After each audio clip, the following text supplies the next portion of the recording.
4 PM news network में दोस्तों आपका स्वागत है। मैं हूं आपके साथ राशिद ज़हीर।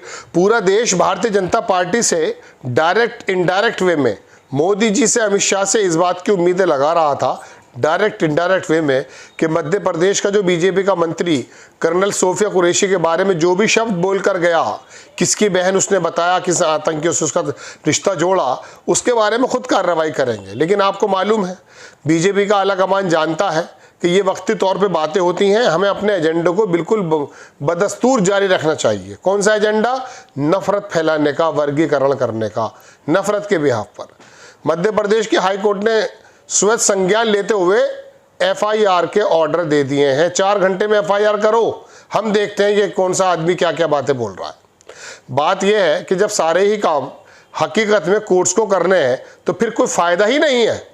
निशिकांत दुबे इस खबर को सुन लें। वो जो कह रहे थे ना कि जब कानूनी संसद बना रही है, सुप्रीम कोर्ट बना रहा है, तो संसद का फायदा क्या है? जब सारे ही काम निशिकांत दुबे जी कोर्ट्स को, सुप्रीम कोर्ट के जजेस को, हाई कोर्ट के जजेस को करने हैं, तो फिर आपकी ज़रूरत ही नहीं है। आप लोगों का तो काम यह है, जैसा कि दिखा रहा है, कि गंदगी फैलाना, सफाई अभियान तो दरअसल कोर्ट को चलाना। बात यह दोस्तों, मैं आपसे हमेशा से कहता हूं, हाई कोर्ट, सुप्रीम कोर्ट अगर वाकई इनके दरवाजे बंद हो गए, इनके अंदर हस्तक्षेप जिस तरह से मोदी जी करना चाहते हैं, जिस तरह से कॉलेजियम को ख़त्म करके अपनी मर्जी के जजेस बिठाना चाहते हैं, जिस तरह से बाकी तमाम संस्थाओं को पंगु बना करके सुप्रीम कोर्ट या हाई कोर्ट को बना देना चाहते हैं, अगर ये भी ऐसी हो गई ना, किसी हद तक तो कॉम्प्रोमाइज़ है, अगर ये फुली कंप्रोमाइज्ड हो गए, तो फिर आपकी और मेरी बात क्या, फिर तो मंत्री आएगा, मुंह से गलाजत निकालेगा और चल देगा। आप देखें, जनसत्ता ने छापा के कर्नल सोफिया कुरैशी पर दिया था विवादित बयान। हाई कोर्ट बोला कि विजय शाह पर 4 घंटे में दर्ज हो FIR। अखबार लिखता है दोस्तों के कर्नल सोफिया कुरैशी पर विवादित बयान देने पर हाई कोर्ट ने मध्य प्रदेश में कैबिनेट मंत्री है, इसको हटाया भी नहीं गया, विजय शाह को जमकर फटकार लगाई, निर्देश दिया कि उनके खिलाफ 4 घंटे के अंदर FIR दर्ज होनी चाहिए। असल में एक कार्यक्रम में बिना कर्नल सोफिया का नाम लिए विजय शाह ने ऐसा बयान दिया जिसकी वजह से वो बुरी तरह से गिर गए। कांग्रेस तक उनके खिलाफ एक्शन की मांग कर रही है। विजय शाह ने क्या बोला था, दोबारा आपकी समझ में तो आ गया होगा, लेकिन फिर भी सुन लीजिए। उन्होंने कहा, जिन्होंने हमारी बहु बेटियों के सिंदूर उजाड़े थे, उन्हीं कटे पिटे लोगों को उन्हीं की बहन भेजकर उनकी ऐसी तैसी करवाई। जो वो नरसंहार करने आए थे, वो किसी के भाई हो सकते हैं, किसी के बाप हो सकते हैं, उन्हें जानवर की संज्ञा तो दी जा सकती है, लेकिन क्या उम्मीद करते हैं वो किसी को अपनी बहन मानते होंगे? अगर वो बहन मानते तो पहलगाम के अंदर क्या उनका हाथ नहीं लरस जाता जब वो किसी के सिंदूर उजाड़ रहे थे? बताइए, दुनिया का कोई भी इंसान, कोई भी धर्म, कोई भी कम्युनिटी क्या ऐसे लोगों को माफ़ कर सकती है? नहीं कर सकती। इंसान अगर होगा तो नहीं कर सकती। उनकी बहन बना दिया आपको न कर्नल कुरैशी को। मगर क्या करें, वोट बैंक की राजनीति करनी है साहब। उन्होंने कपड़े उतार कर हमारी हिंदुओं को मारा, और मोदी जी ने उनकी बहन को उनकी ऐसी की तैसी करने के लिए हमारे जहाज से उनके घर भेजा। अब उन्होंने बिना नाम लिए कर्नल सोफिया के धर्म को लेकर टिप्पणी की। ऐसे में सोशल मीडिया पर उनको ट्रोल किया गया। विजय शाह ने माफ़ी भी मांग ली है, लेकिन ये माफ़ी कहाँ से होती है बताइए आप?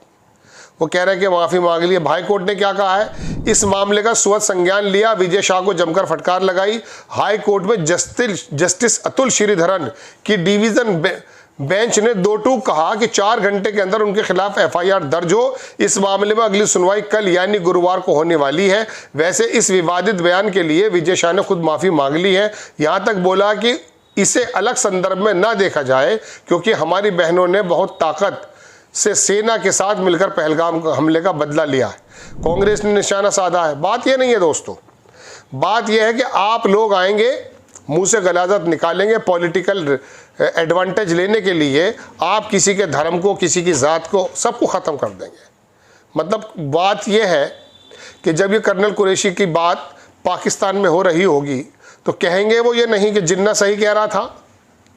यहाँ के मुसलमानों को कि अगर आप पाकिस्तान नहीं आए तो आपको ताने तिशने मिलेंगे, वफादारी करते करते बूढ़े हो जाएंगे, या तो नस्लें ख़त्म हो गई साहब। लेकिन मैं बताना ये भी चाहता हूँ कि बहुसंख्यक वर्ग, उसके अंदर बड़ा तबका ऐसा है जो कंधे से कंधा मिलाकर चलता, भाई समझता। ऐसे जो लोग हैं ना, उनकी तो मुट्ठी भर होते हैं। देखिए, गंदगी थोड़ी ही होती है लेकिन बदबू मारती है। ये जो गंदगी है थोड़ी है, मैं आपको बता रहा हूं। बात यह है, लेकिन फिर भी समाज में अगर दुर्गंध उठती है किसी के ख्यालों से, किसी की बातों से, तो उससे समाज से दूर क्यों?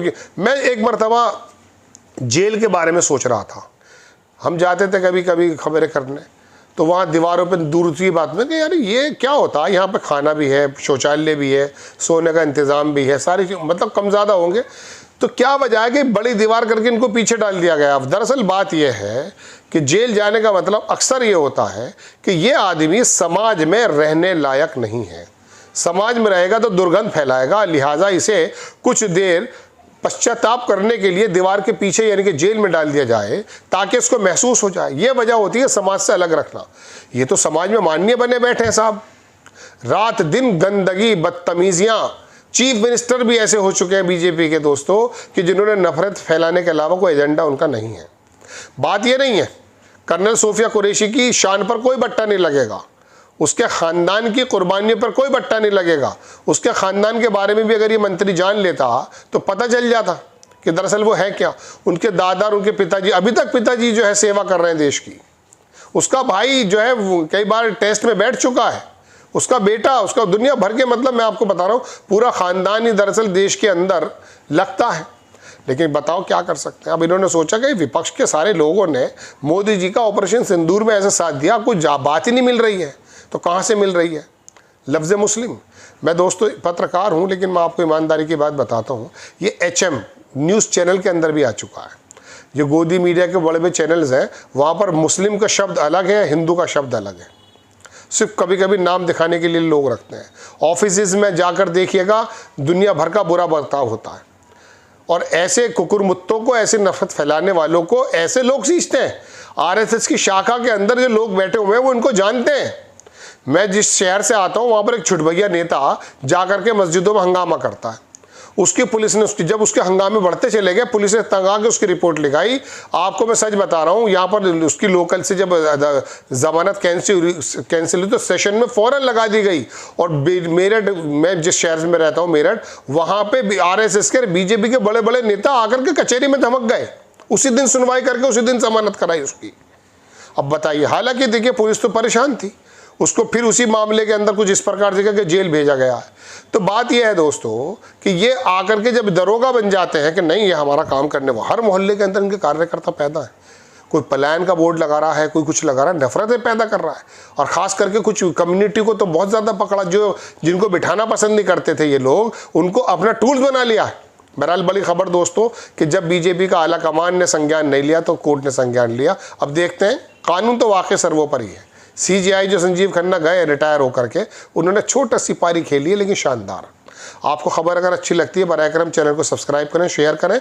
नेक्स्ट टाइम में किसी खबर के साथ हाजिर होता हूँ। जय हिंद।